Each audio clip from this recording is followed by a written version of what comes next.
Let's go!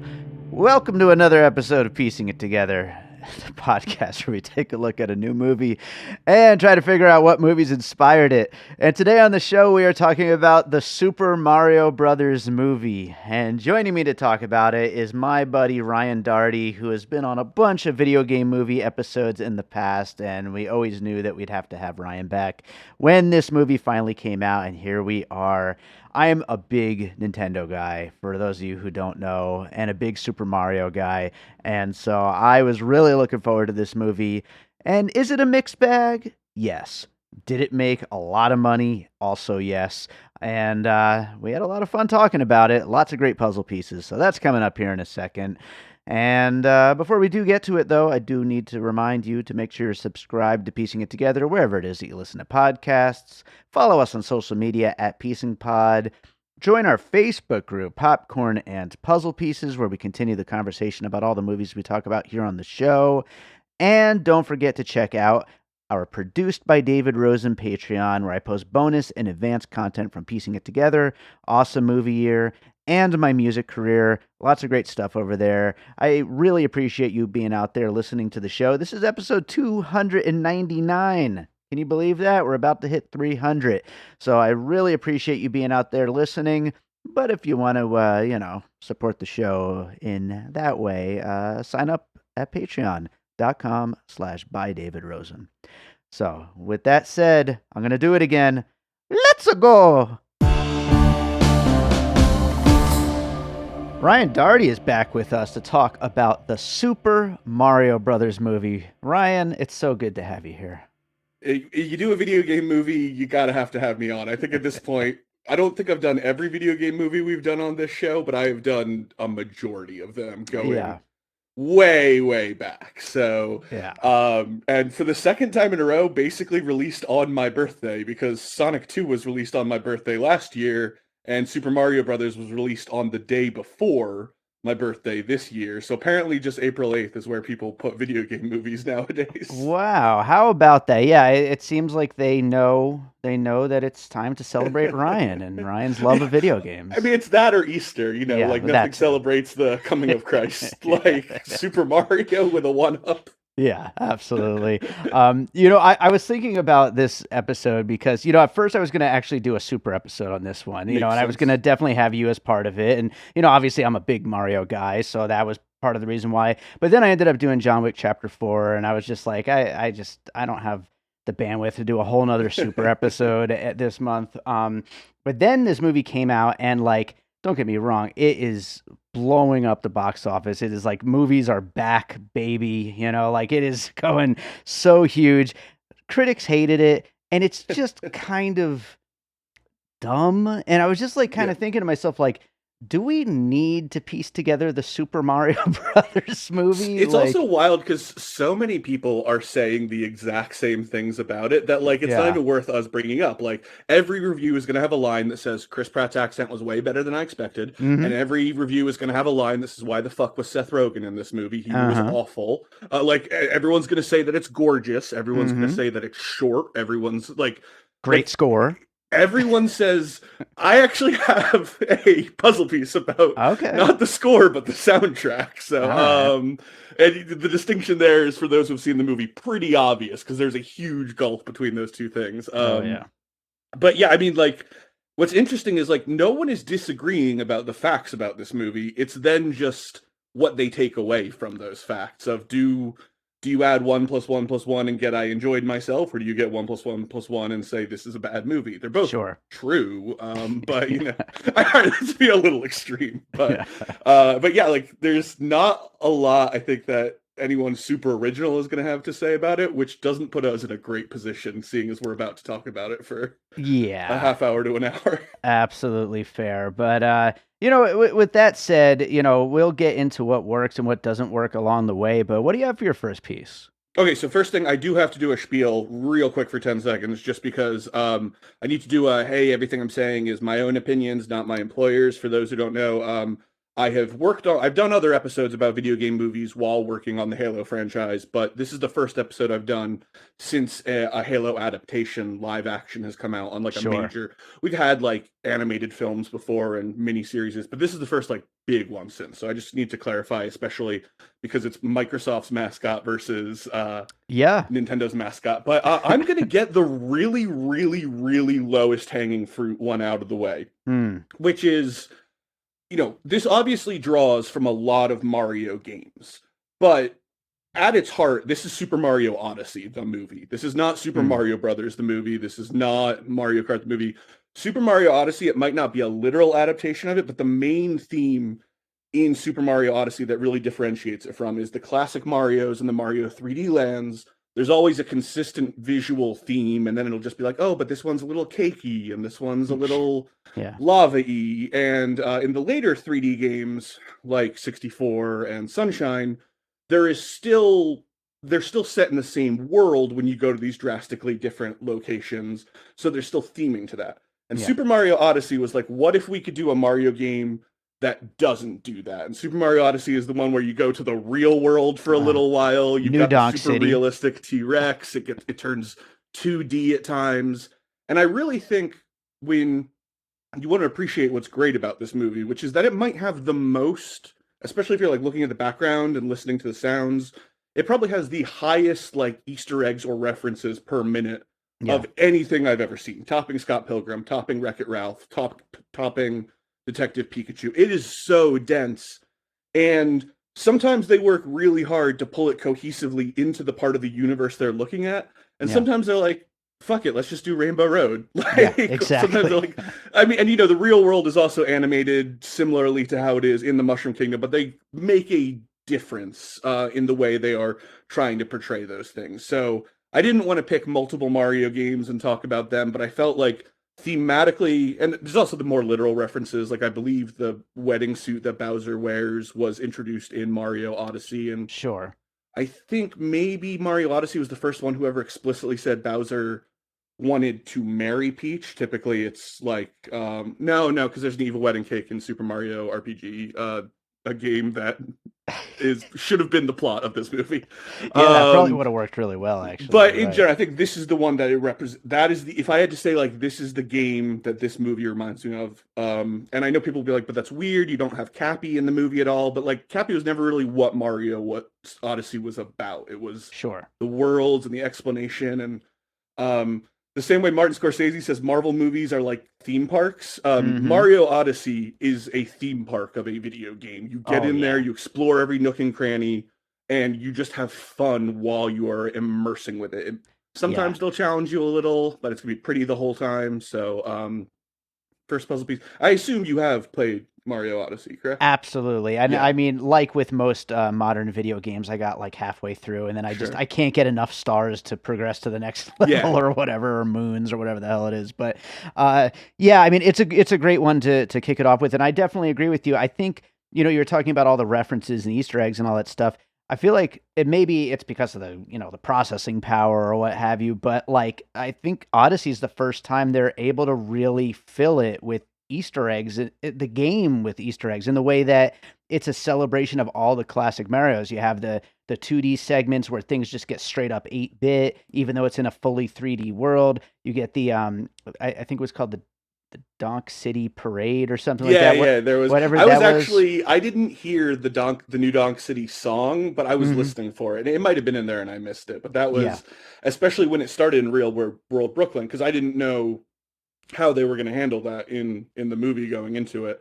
Like if Mario already lived in the Mushroom Kingdom or not. So as soon as I was like, oh, this is Real Brooklyn, I was like keeping an eye out for like, is this a new Donk City type situation? Yeah. And I think like, considering that this movie just blew the door off, like it hit all kinds of records this weekend, and it's going to keep doing well. I mean, people have talked about how it doesn't really have any family-friendly competition until The Little Mermaid, basically, like a full month away.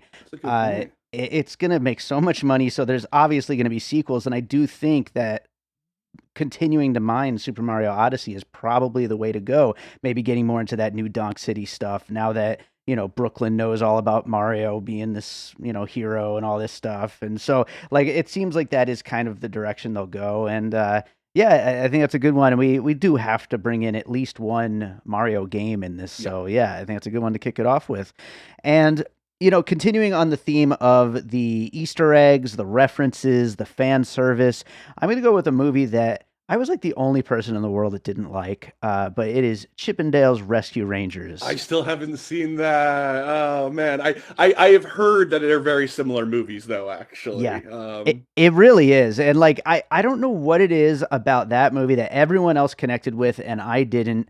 But maybe it's just that I love Mario so much. But this time around, I see someone playing an NES, I'm like, oh, I like that reference. I see Punch Out Parlor or whatever it was. I like that reference. Like I was all in on the references here, and it worked for me. And like it really is just wall to wall references and Easter eggs and things like that. And so that's basically all I got out of Rescue Rangers as well. It was just nonstop, beginning to end.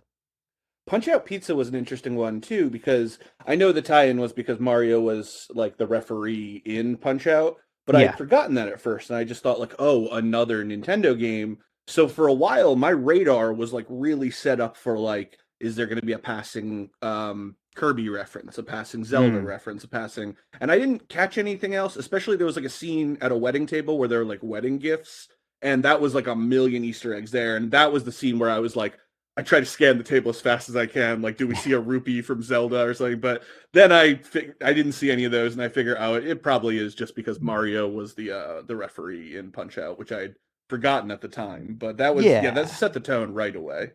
Absolutely, and seeing Kid Icarus on a big screen, that was an interesting sight, something I never thought I'd see in my life. So that was interesting. That's Mario's, and also they never really establish how retro the NES is in the world of and is Mario a nerd for liking Nintendo games?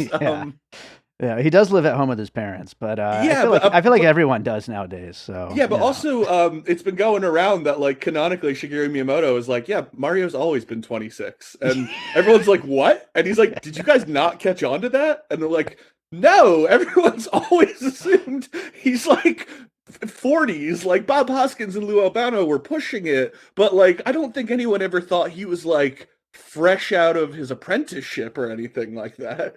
Just to go on a quick tangent, I feel like my dream movie for like however long I live, the dream movie is a Shigeru Miyamoto coming up with Mario and Zelda. Like that's the movie. I don't know if you watched Tetris. Okay. So you're talking like the biopic. The actual biopic about the actual story. I mean, I remember reading that Miyamoto was like out, like just walking around forests and stuff when he came up with Zelda. Zelda was all about, he would just like run around in the woods with a sword, with a stick, pretending it was a sword. And movie. I did that too, but I'm not the most respected game developer of all time, so there might be a little more to it. I forget, but I think Mario was due to some like last minute pivots. Like they couldn't get the rights to some stuff or something. And plus a lot of like figuring things out based on the hardware that was available to them, and just like, well, I guess we'll make him a plumber since he's underground in a lot of these levels. That was a great reference early on, having, I don't know how it's pronounced, but Charles Martinet, the original voice actor for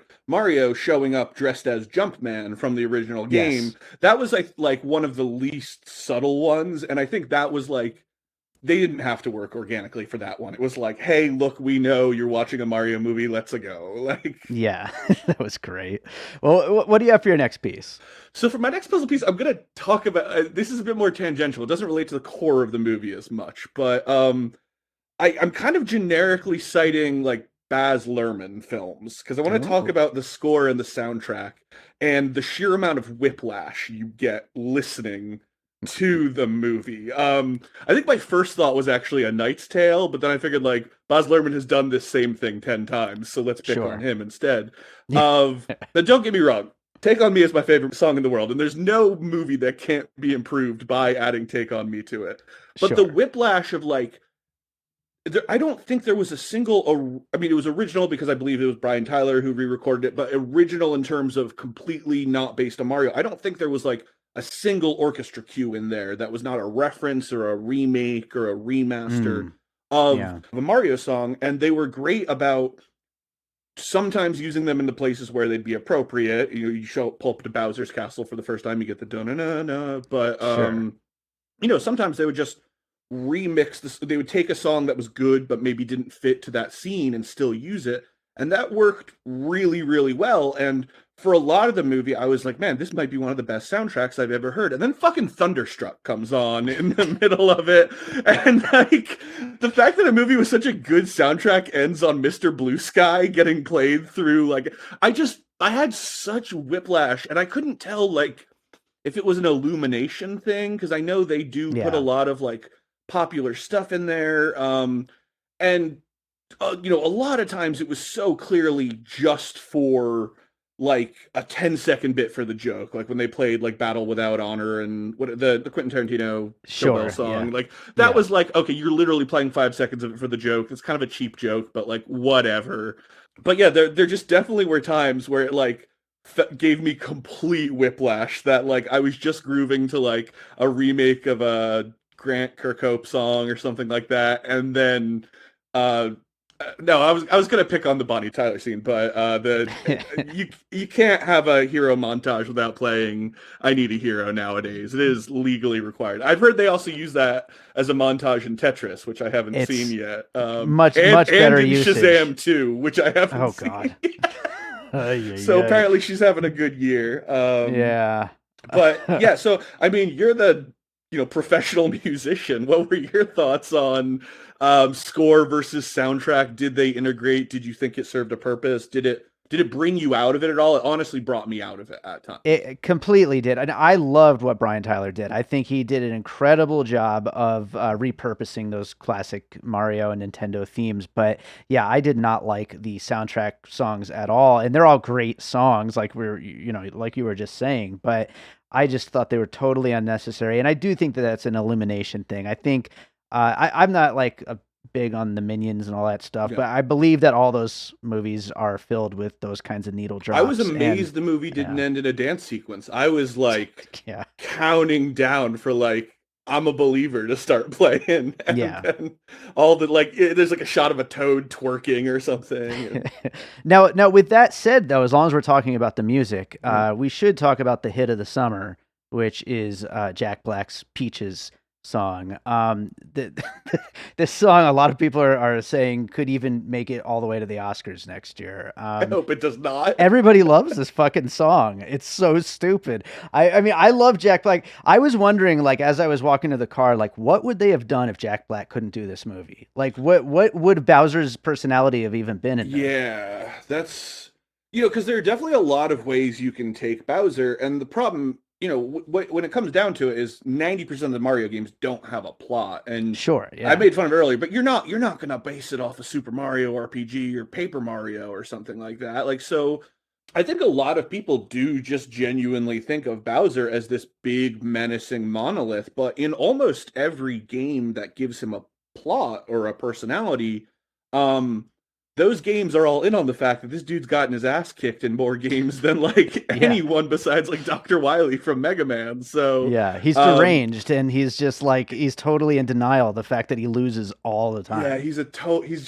such a klutz. I mean, you gotta admire his grit. They're a little ambiguous. I kind of wish his relationship with the world had been established a bit more already, because it was like, oh, there's Darklands, and it seems like maybe there's only one star in this universe, and it was in the Ice Kingdom, and like, has he actually gone to war with them before? Because they make that reference, which is one of the funniest scenes in the movie, when the Koopa goes, "But doesn't she hate you?" And then he just like turns them into a dry bones. So I really was kind of wondering, like, because this is not a world where Mario has beaten Bowser 100 times.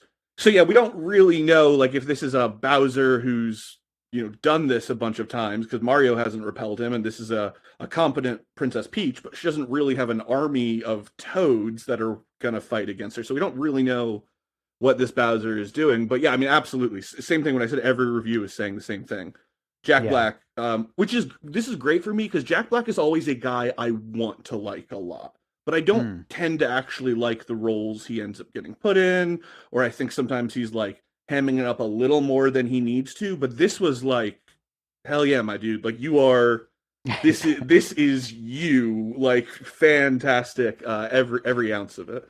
Yeah, and he's just having a blast. So Oh, I'm happy for him because I've loved him forever. yeah.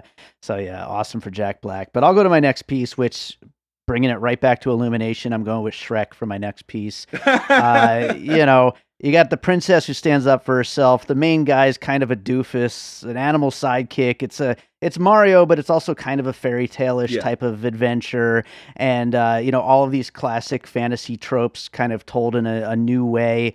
And you know, I know a lot of people are kind of complaining that after how great the Puss in Boots movie was just a few months ago, that this is a little bit of a regression story wise, I guess you could say. But you know, it fits in with what Illumination does. And I like I said, I've never really been a fan of the Minions or Despicable Me or any of that, and I never was a fan of Shrek either. But I was going to ask that because I was going to put a stake in the ground because that's a very interesting thing.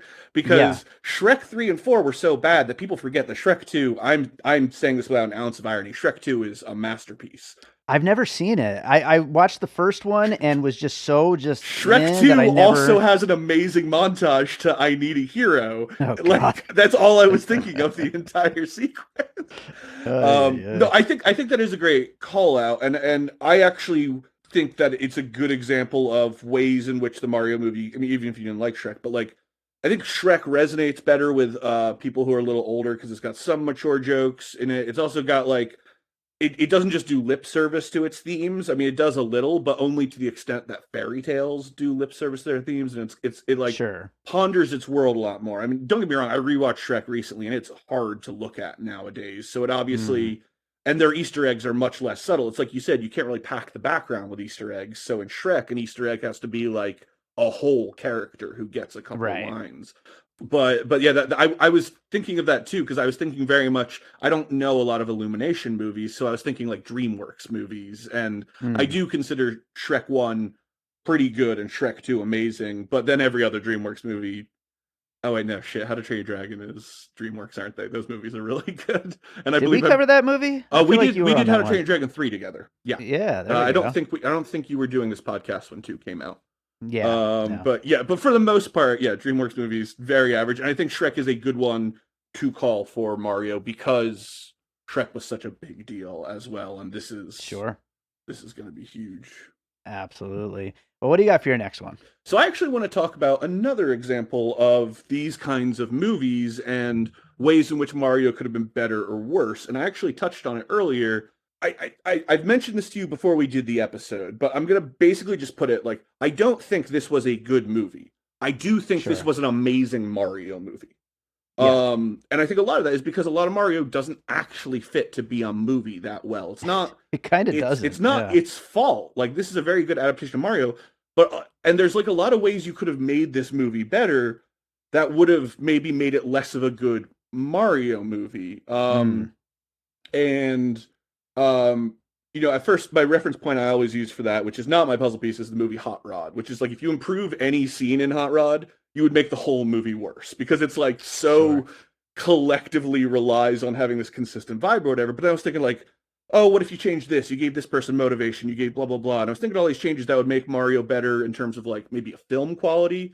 And I'm like, oh, but these all make it less Mario. And then I realized I had rewritten Wreck-It Ralph. So I have to use Wreck-It Ralph as an example of like, if you started from the point of let's do Mario, and obviously Wreck-It Ralph filled with references, a lot of great ones. At the time, I loved the first one. I think the second one is solid. I don't think they're amazing movies, but I do think they make a lot more effort to try to be a good film as opposed to a good video game film. And there's a lot of air quotes thrown around in that sentence there. But especially in terms of like the heart of the characters and giving them like solid motivations. No one watches Wreck-It Ralph and thinks this is a Mario movie, but they all still know, oh, he's basically Donkey Kong, he's basically Mario, but it doesn't feel like a Mario movie, not just because the plot is not a direct adaptation, but just because of the way they go about themselves. You never see Donkey Kong in a game struggling with the pathos of, like, am I just built to destroy? So I think any way you would try to make Mario better would just end up turning it into Wreck-It Ralph, which would make it a worse Mario film. Yeah, absolutely. I think another thing with Wreck-It Ralph as a puzzle piece here is like, even though it's not based on a real video game, although they made one after the fact, but it's still an era in which the video game curse is very much real when Yes. Wreck-It Ralph comes out. And now, since then, we've had the Sonic movies, which have done really well. Mortal Kombat surprisingly did pretty well, even though people don't like it, and it is getting a sequel. Uncharted did well, even though people didn't like it. I think people didn't know Uncharted was a video game movie, and that I think that's probably worked to its advantage. Yeah, I think you're probably right. But so I mean, and Pikachu did really well. I mean, we are definitely, I think, out of the woods as far as like the video game curse is concerned. And Wreck-It Ralph comes from a time where we were deep in the woods. Wreck-It Ralph was from kind of that era where the best way to be a video game movie was to be a movie that was very heavily influenced by video games, as opposed to being based on a video game. So that was when you had your Wreck-It Ralph, you had your Scott Pilgrim, you had I don't know if Into the Spider-Verse was from around then, but it might have been kind of the same area. But like that was the trick, was to making a good video game movie was not to adapt a video game. And then now we kind of have fallen into the opposite with some of these reference porns, and now we've got like Ready Player One and stuff, which is all just like, we're not adapting a single thing, we're just throwing it all in there. And then Space Jam 2 and stuff like that. Like we've kind of flipped the curse now of people love IP. Yeah, I mean, we still haven't really figured out how literal of an adaptation for it to be, right? Like Sonic to in retrospect, I've enjoyed a lot more. I think I have landed on that Detective Pikachu is probably like what I consider the best compromise between good movie and good adaptation. But even then, most people didn't know that there was a Detective Pikachu video game, and it's a no-win situation, because you're going to have fans who are upset no matter what. But when you religiously adapt the source material, you either get like the Warcraft movie, which everyone said was way too dense and incomprehensible, or you get this, which is, hey, guess what? It's a kid's game where you jump on turtles and walk to the right. Like, sorry, there's not a lot going on. So it's a really interesting challenge to see what the correct ratio for like religiously adhering to something versus kind of taking your own path with it, which we've seen a lot of other movies do recently. Dungeons and Dragons had to struggle with how religiously do I adapt things from it. The Last of Us show, people threw fits when like one character was slightly different and stuff. So like there's, really people, you never know what people are really going to care about and what they're not going to care about. To that point, before I go to my next piece, talking about like how much of the style and what the game is to adapt, the 2D scenes in this movie where we're seeing it just from the side view and Mario is like running down the street, jumping over things and all that, just dream come true. Like, for any criticism I have of this movie, those like 2 or 3 minutes out of the 86 minutes that the movie is were just perfect. I was actually thinking there was going to be more shots like this, especially because I was kind of primed from coming out of Dungeons and Dragons, where they started every shot with a top down of the location where they were going into, to kind of homage like the battle scenes. I don't think we ever saw a shot that was a side view that looked directly like the Donkey Kong level, like the original game. That like there was homages to it everywhere, but especially at the end when they came back to Brooklyn, I was like, oh, he's gonna fight him on the like thing. I am told that if you look at the pattern he jumps in the first sequence when Luigi is following him, that is the exact jump patterns to get through level 1-1 in the original Mario, which does kind of check out. But yeah, those were I mean, also even like when it wasn't the side scroll view, the final time when he ran through the speed running course when Peach was training him, that was like, it's the same feeling you get when someone's like, oh, we modified Mario to look like a first person shooter, so now you can see like what the level looks like. Like I like was like fully living my inner kid during those scenes where it was like, we're just gonna play the game on screen for a minute or two. Absolutely. Well, I'll go to a little piece here that I wanted to throw in there. We were already talking about Jack Black and how great he is as Bowser, but I was thinking of Spaceballs. Mel Brooks' Spaceballs, because of Dark Helmet and how, evil and mean and terrible he is, but then when he's in private, he's a little softy and he's all in love and he's got his little dolls and he's making them kiss and everything. And he's just like, it's just a total goober. And I think that there's a little bit of that in the way that Bowser is portrayed here. Yeah, he is a sweetheart. That is one of the downsides of them trying to keep the movie moving so much, is not just not getting to like get to know Bowser's history, as I talked about earlier, but just like giving him some more time to vamp with other characters would have been great. Like a scene with him talking to Toads for more than 30 seconds. Him interacting with some of his different like villain types and stuff. But, oh God, he was having a lot of fun with there, and it was just infectious through the screen. And I couldn't be happier for him, because it sounds like this was a dream come true for him. What do you got next? All right, so I'm starting to kind of be grasping at straws here a little more. Like those were my core like things I wanted to talk about, and we could obviously, I could pick like Sonic 2 and like how that has like, if you follow the scenes in Sonic 2, they mostly follow the ordering of the levels in the games of like, it's the water temple, then it's the Aztec temple or whatever, and Mario kind of does that as well. But something that really struck me when I was trying to think about other video game movies is there are so few that actually fit this spot that Mario is trying to fill, which is just like kind of generic, middling, unimaginative, not necessarily as an insult, but just honestly like not super imaginative in terms of how it's adapting it, like children's fare. Like a lot of times is always like a gritty movie, or like, they take the more mature ones, or you get the Street Fighters and they turn them into like big budget things. There's not a lot of like, I don't want to say there's not a lot of video game kids movies, because there's Detective Pikachu and there are other ones, but there's not a lot of like big budget, just like filler Hollywood being fine kind of movies. And just a solid Saturday morning. And I was looking, I was extensively looking, and I haven't seen this one, but I'm curious if you have, because it was the closest I could find to like a put it on to shut up your kid on a Saturday, and you probably struck on a kind of, which is the Angry Birds movie. Oh yeah. Because Angry Birds movie was also very, I don't remember if it was DreamWorks or not, but it was like very much, from the bits of it I have seen, like it was very the same kind of just like cookie cutter.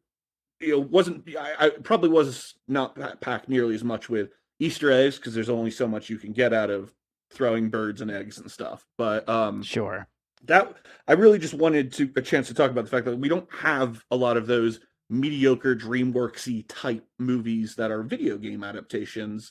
So even if it does seem like, oh, another video game movie, it's like, as far as I know, it's basically like Angry Birds is the only other one that fits this niche, which is interesting because, by now with superhero movies, we've got 1,000 of them that just kind of fill that niche. And for a while, it seemed like video game movies might be the next superhero movies, having another renaissance or whatever. But we still just haven't gotten to a point where we have that much filler in terms of like generic fodder movies yet. They still, I do think, either swing big and fail or take a creative take on things and succeed traditionally. So I thought this was, I guess the Mortal Kombats are probably like the new Mortal Kombat is like the adult equivalent of that, but we've had adult equivalents of that before. We had Jean-Claude Van Damme and Street Fighter and stuff, but for kids, even, is Sonic, people probably thought about Sonic more and enjoyed Sonic more on an adult level, but just as like, treat it like a cartoon essentially. Mario and Angry Birds. I actually haven't seen the Angry Birds movie, but first of all, it was Sony Pictures Animation, which, I mean, they're doing huge right now. Yeah. So, I mean, but that being said, like, I feel like one of the things that, and that movie, I mean, it was successful enough that they got a sequel in 2019. Yeah. I don't know if they're doing a third one, but it plays to its strengths, which is the characters. Yeah. And that's something that I feel like this movie does, even if the story is a little light. It's playing to Mario, to Luigi, to Bowser, to Princess Peach, and like making them all the characters that fans of the game already know they are. Kids will eat up because they're playful, lovable characters. Sure, so, I think it's doing that the same way. I'll say this isn't an example of what you're talking about, but for my next puzzle piece, I'm going to bring up Rampage. I completely forgot about Rampage. Oh my god! Still my favorite. Oh, man. Still my favorite video game movie. I know you hyped me up on that one so much, and I didn't see it for like years, and then I was like, oh, this is, if you watch it for what it is, this is an amazing film. Oh man, it's so much fun, and I find that people are starting to come around on it a little bit. Like I'm hearing more and more people that are agreeing with me, and the reason why I brought it up, though, we already mentioned it earlier about how Mario's playing a Nintendo in it at one point, and in Rampage there's a great Easter egg where they actually have the Rampage arcade machine in the villain's office, and so that was like my little connection there, because other than that, they couldn't be further from each other. I think Rampage was great because it was kind of the last time The Rock would like let himself fuck up on screen. Yeah. Like there's that great scene where he's like, of course I know how to pilot a helicopter, and then like cranks the helicopter into the ground, and like that was kind of the last one before. I mean, he probably already had his "I could only get hit 3 times a movie" clauses and stuff, but God, yeah. I was gonna at the end we should do a recap of like what our best video game movies and favorite video game movies are, and I completely forgot about Rampage because I don't even think of it as a video game movie. I just truly think of it as like a blockbuster.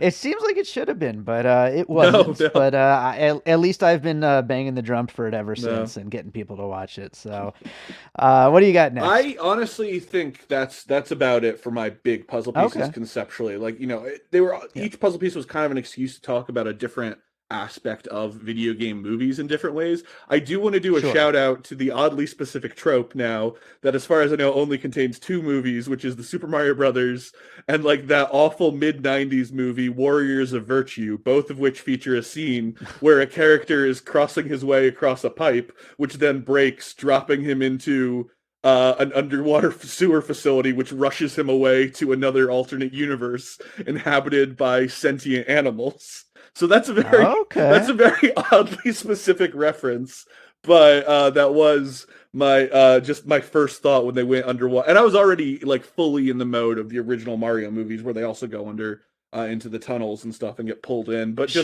the whole like, I don't know. There's. Have you seen Warriors of Virtue? It's a fever trip. I don't even know what this is. I think it was cashing in on the Ninja Turtles craze. And it was a fever trip of a movie where some dude is like peer pressured into like doing graffiti in a sewer system or something. And he's like crossing this really rickety pipe that then breaks and it drops him into like a whirlpool, which sucks him into a magic world filled with like a bunch of master splinters. I think they're like rats or kangaroos or something. And then, I don't know, they teach him kung fu and he learns the power of friendship or something. I don't know. I feel like this is stream of consciousness beat poetry that you're doing. I haven't seen this movie since I was like 6, but I did Google before I brought it up to confirm that this was a real movie. And it does start with a scene that is surprisingly similar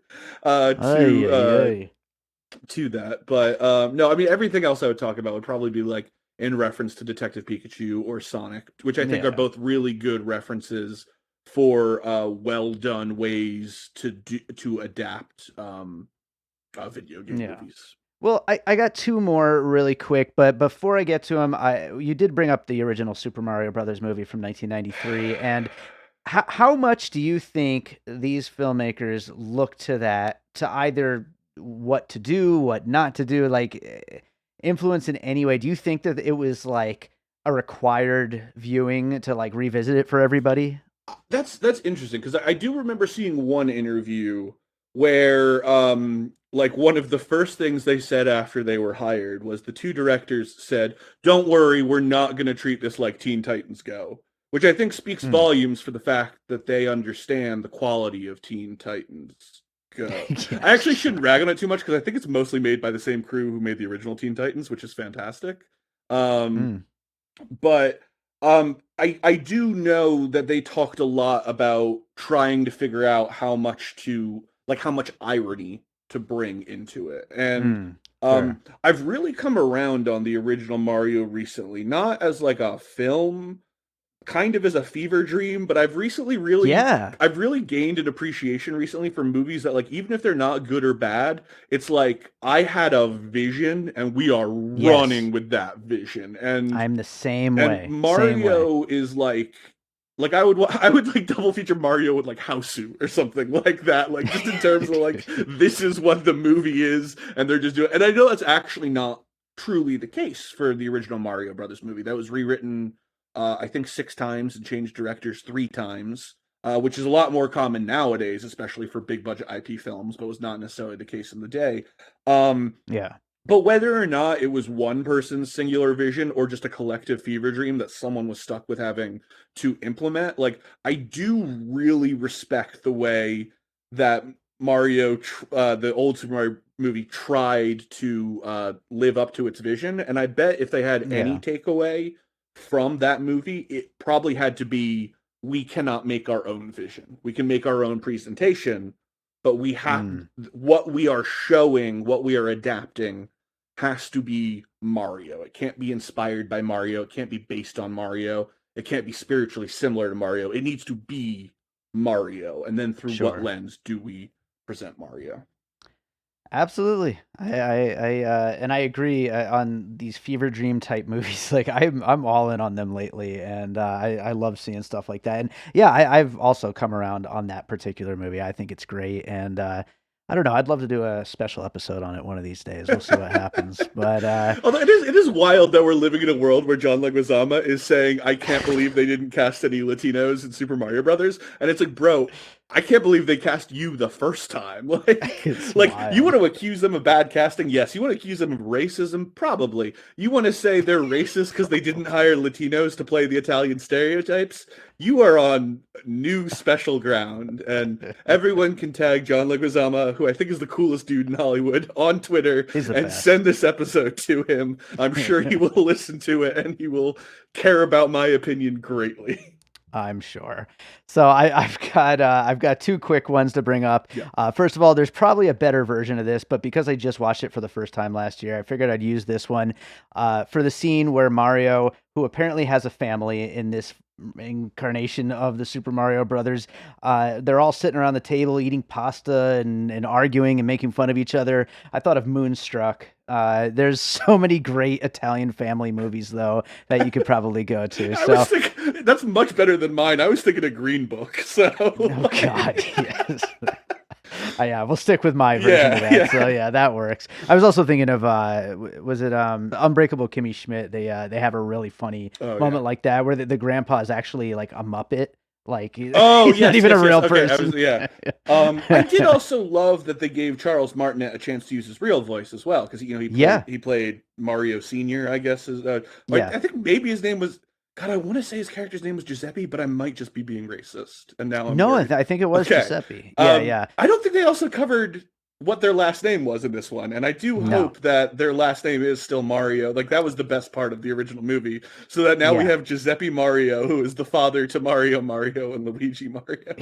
Well, now that they've been so successful, in the next movie they can like play around a little bit, and I bet that we'll get some kind of reference like that. So my last piece, you started it off with one of the Super Mario video games. I wanted to go back to the video games for my last piece. This movie, I already mentioned, it's like 86 minutes, I think, and it is so fast paced. It never lets up, and that's part of the problem with the movie. Sure. And I was going to bring up speedrun videos of Mario, which are all over the place online. I've watched them for the last 10, 20 years on YouTube, and people are out of their minds, especially like with the Mario Maker oh my God, I think they're called like Kanzai runs or Kenzai runs. God. I don't know. Yeah, there's probably like some word for it like that, but yeah, this movie just runs nonstop so fast, and hopefully the next one slows down a little bit, allows some character development or something story-wise to happen. But yeah, I thought of just how insane those runs are that you can watch on YouTube. And it seems like those maybe were an inspiration for how the storytelling. I was actually very specifically considering, I only wanted to give a one video game reference, but especially the scene when he's doing the track over and over again. That is essentially watching someone get better at speed running for all intents and purposes. Like it is That is a very direct adaptation, and especially including the fact that Peach didn't get any sleep because she was just watching someone try it over and over again. Yeah, that's all of us. The only thing, the only way it could have been more literal was if he was completing it, but had to complete it in under 30 seconds to do definitely. That. Well, I will read down the finished puzzle, and then we'll get into some closing thoughts here. Yeah. But we talked about Super Mario Odyssey, Chip 'n Dale Rescue Rangers, Baz Luhrmann films, Shrek, Wreck-It Ralph, Spaceballs, Sonic 2, the Angry Birds movie, Rampage, Warriors of Virtue, whatever that is, Super Mario Brothers, the 1993 movie, Moonstruck, and Mario Speed Runs. A lot of video games, but a lot of other stuff too. A really weird mishmash of movies here. But any closing thoughts? Anything else that we didn't quite get to? Yeah, I mean, I think one thing that was good about this movie that was also smart for them to do was, I mean, obviously, post-credit scene, whatever. Post-credit scene also kind of lost a little of its impact on me because they did show Yoshi's earlier in the movie. So I guess the cliffhanger was, ooh, there's a Yoshi in Brooklyn. But it's like, yeah, but there was also already a giant turtle in a castle in Brooklyn. So, like, that's not that big of a deal. Sure. But,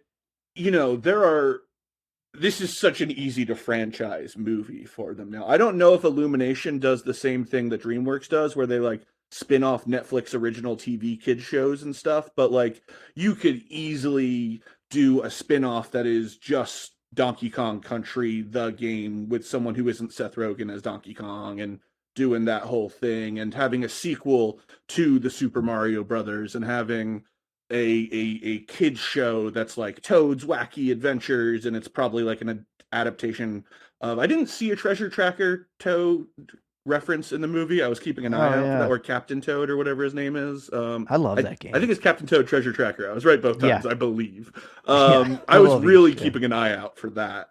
Everyone keeps joking that they're building to a Nintendo Cinematic Universe idea. I think that's a very bad idea, but in terms of like, by establishing a world that had like a lot, like that's one of the benefits of only being like a 90-minute movie, is you got a lot of time to spend on other stuff. They talked about Yoshi being there. They didn't make a one-up joke, which was crazy to me, and I have to believe the only reason they didn't was because Scott Pilgrim used that as like a main plot point in that film. There was no Wario, there was no Waluigi. Like there is a lot of room to do a lot more stuff in this universe, but I never felt like it was setting me up for sequel bait. It like felt like playing a Mario game of, this is this adventure with Mario this time, and it's going to be over soon, and you can rewatch it and you'll probably get some more stuff out of it, or replay it and you can do it a little faster or find an alternate route, and then there's going to be another adventure with these characters who you hopefully like. Yeah. No, that's a really good point. You're right, because all the big IP movies nowadays, they all feel like they're just a commercial for whatever the next episode is. And this didn't feel that way, even though there is the post-credits scene. Sure. Like, and even though we know that it's going to happen, like it didn't feel like it was just specifically designed to set up the next one. So that is a good thing. But that being said, we probably should talk very briefly, and then we'll wrap this thing up. Like, what is a Nintendo property that you hope, now that this has been such a huge hit, will be the next thing outside of a Super Mario Brothers 2? Can I pick a non-Nintendo one using the spirit of the Super Mario Brothers movie? Because it's something I've been thinking about a lot recently. Okay. All right, which is, there will never be a Mega Man movie, and there will certainly never be a good Mega Man movie. They have tried to make Mega Man a TV show and a movie a zillion times. It's been a TV show a couple times. Some of them have been pretty good. Most of them have not been. And as much as I would love for them to do like Mega Man X or Mega Man Zero and get like a more adult like kind of thing, I think a lot of these franchises are always going to be undermined by their conflicting audiences. And this is kind of why I was thinking of Mega Man, specifically the original one, because Metroid movie, you're not going to make people happy. It's going to be too kiddie-ish, or you're going to be giving too much emotion to Samus when she shouldn't have that much emotion as per the game. Like, you're going to struggle with that. Zelda, someone brilliant could crack Zelda, but it's never going to happen I don't think it would ever feasibly happen as a good movie. But I think, having now seen Super Mario Brothers movie, I was like, okay, I would settle for a Mega Man 1 movie that was like the same theme as the Mario Brothers. Like, it's very middle of the road, not super adventurous, packed with sound effects, packed with background details, over in 40 minutes. The characters are paper thin, but that's fine because they're all their archetypes. Like, I think there are some games that would benefit a lot more from being creative about how to go for it. But like, as I really thought about Mario, I was like, I think this is the best they would ever be able to do for Mega Man, is to like aim for and to nail all right, basically. Yeah, sure. That's a good answer. And I mean, I do love Mega Man, and there is a lot of story, character. There's a lot there that they could work with. So that's a really good There's also answer. a lot you don't have to work with, I think, which is part of the key to it, right? If it's just him running around bopping 6 robot masters, then blowing up a castle, like, that's not cinema. It's not delving into the concepts of sentience and what is it to be human the way later Mega Mans do. But it's probably something I would take a friend's kid to see on Saturday at 3 p.m. on a Sunday, and we'll be like, yeah, that was pretty. Yeah, fair enough. Where does that leave you? I assume you're a Zelda guy? I mean, you know, I hate to say it, but I'm not the biggest animation guy, and I feel like animation is where Zelda belongs. So, I mean, certainly I would be there on day one, and I think somebody could make a really good Zelda movie.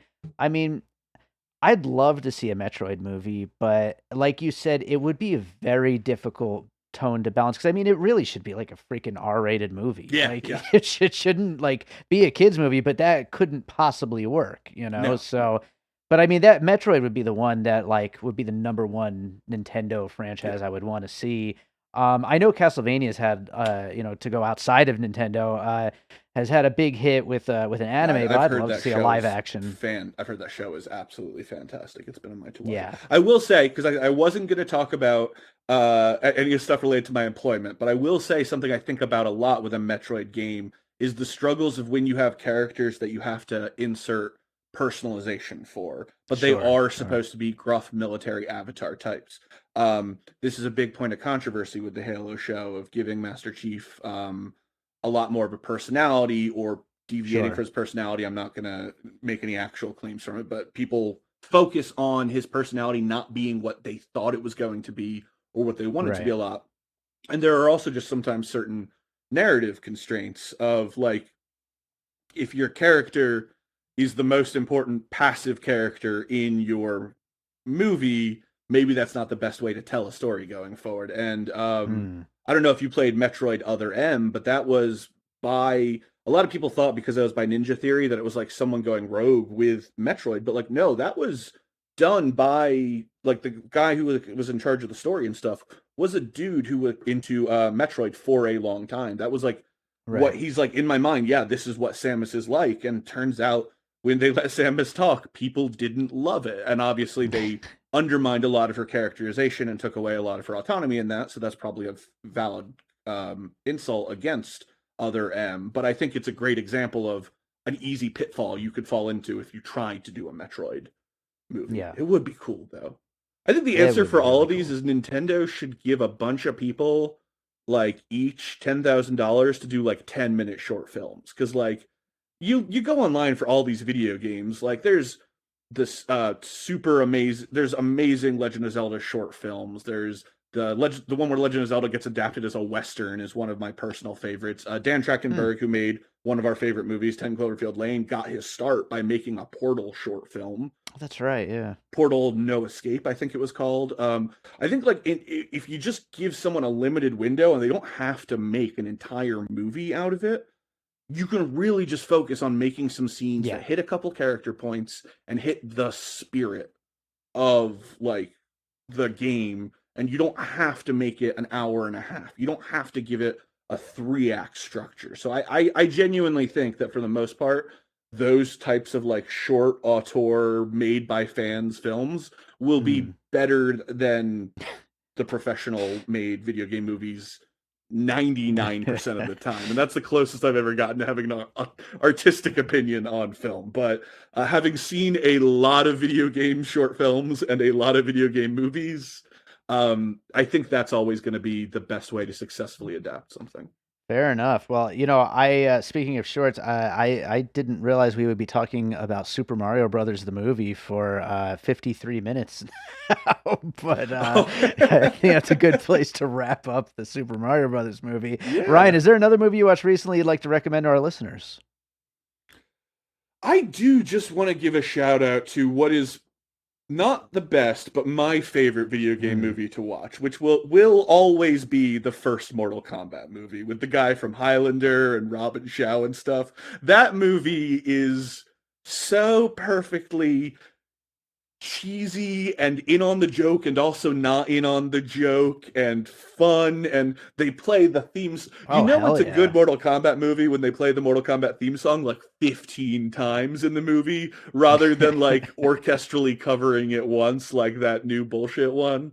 So I will say, especially if you're someone who is not immediately turned off by something being quote unquote bad, you're looking for something to watch with your friends, have a couple drinks or something. If you remember not loving the original Mortal Kombat, now that we've seen what other directions video game movies can go in, I think it actually looks a lot better now. I think it becomes a lot more fun, whether or not it intentionally was. So, we've been talking about a lot of pretty solid video game movies recently. We've done Detective Pikachu, we've done Sonic, but like, just get drunk and watch Mortal Kombat. Hell yeah.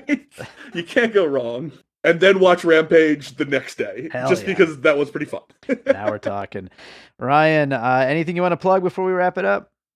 No. Happy to be back here doing. We'll see what video game movie they release near my birthday. Sure. Next year we'll see. It's funny because I said I've done a lot of the video game episodes, but then you talk about Uncharted, you talk about Rampage, and I realized they don't even register as video game movies in my head. So I was like, oh, I actually forget. Like, you've probably actually done multiple video game episodes, and I didn't even think of that movie as a video game. Right. How about Borderlands? Maybe that'll be next April. That's I keep forgetting about that. Kate Blanchett, Kevin Hart, Jack Black, Jamie Lee Curtis, and directed by Eli Roth. I mean, is it still Eli Roth directing? That one's gonna be wild. Yeah.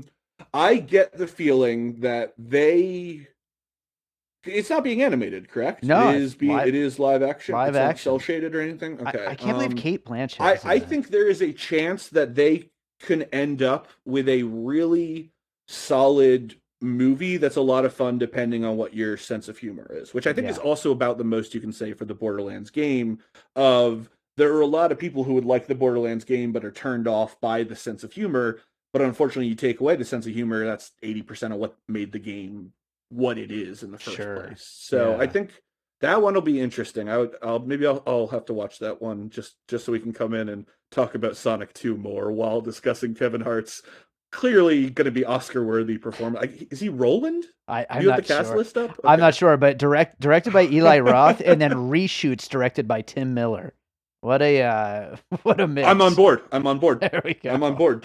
Tim Miller sometimes knows how to make a good movie. I don't know. If I had to say who should make a Borderlands movie, the answer would be the Deadpool guys. Yeah, so sure. You're a third of the way there. But hopefully that one's good. Otherwise, the next episode will be a bit more depressing that we do together.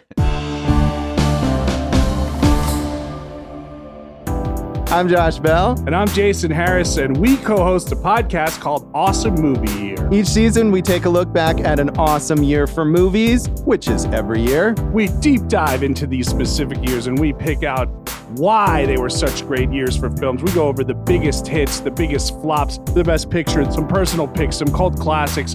Years we've covered in past seasons include 1994, 2003, 1977, and 1984, and we've got all of film history to look forward to. So check us out at awesomemovieyear.com or wherever you listen to podcasts. All right, that does it for the Super Mario Brothers movie. Thank you so much for being out there listening. Thank you to Ryan Daugherty for joining me, and thank you for being here with me for this podcasting journey. So many episodes we've done already.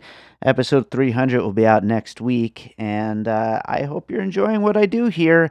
If you enjoy piecing it together, make sure to let me know. If you drop the 5-star rating and review over on Apple Podcasts or Good Pods or Spotify, I'd really appreciate it. Plus, I really like hearing from you guys. If you have puzzle pieces that you thought of that we didn't bring up on the episode, I'd love to hear those. And, I'd read them on the next trailer episode. And just in general, I like hearing from all you listeners out there. And I'm always looking for new guests, so definitely get in touch. You can follow me on social media at PiecingPod. Join our Facebook group, Popcorn and Puzzle Pieces. And, of course, I told you about the Patreon. Produced by David Rosen Patreon. Bonus and advanced content from Piecing It Together, Awesome Movie Year, and my music career. Lots of great stuff over there. So check it all out. And let's close this out with a piece of music.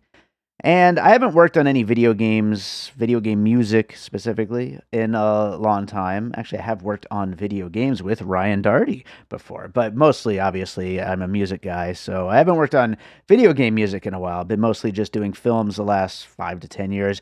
But back when I was first getting into it, I did work on music for a bunch of little games, and this is a track from one that never got completed, as does happen a lot in the independent world. But it was a game called Bimey, and it was a fun platformer and, very Mario-inspired in the way the game worked. And it would have been a really cool game. I remember the prototype was really fun to play. But this was a track from the music for the game Bimey.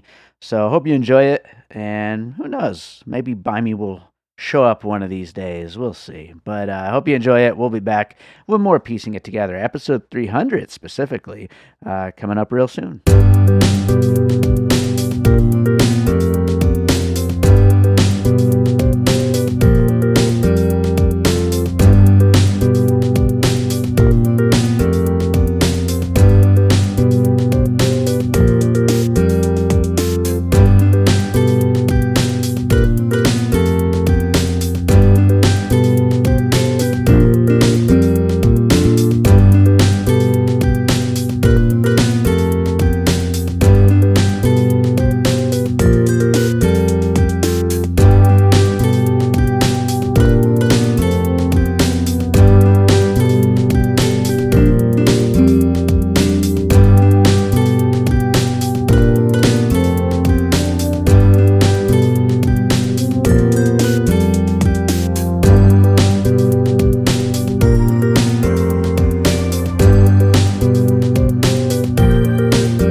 An All Points West production, produced by David Rosen in Las Vegas.